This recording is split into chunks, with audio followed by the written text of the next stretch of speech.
Сәлем менің сүйікті көрермендерім. Сіздермен бірге әдеттегідей мен Малика. Менің арнама қош келдіңіздер. Бүгін біз сіздермен чипс істейтін боламыз. Ол үшін біз картопты осылай жұқа қылып кесіп алуымыз керек. Ол үшін мен мынандай терканы пайдаландым. Енді біз бұл картоптардың үстіне бір шай қасық тұз қосамыз да жақсылап араластырып 10-15 минутқа қойып қоямыз. Оның крахмалы шығу керек. Крахмалы суы бәрі шығу керек. Мінекей достар, суы шықты.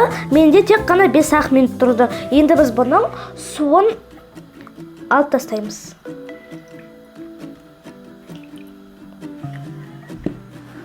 Достар, енді біз картоптарымызды үстіп, тақтайға салфетканы қойып, үстіп құрғатып шығамыз. Жақсылап құрғатқаныңыз маңызды. Сол кезде біздің чипсыларымыз қытырлақ, күшті, дәмді болып шығады. Достар, енді біз картоптарымыздың үстіне крахмал сеуіп, майда қуырамыз.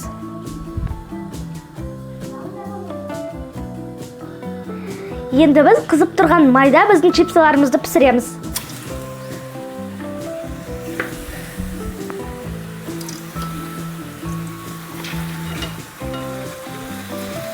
Достар, сонымен біздің чипсымыз дайын, өте қытырлақ, дәмді болып шықты.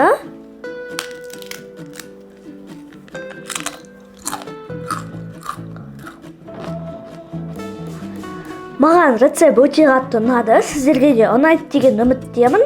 Ендеше сіздерге рецепт ұнаса, лайк басып, арнама жазылып, қоңыраушаны басып қоюды ұмытпаңыздар. Ендеше ас дәмді болсын. Сау болыңыздар.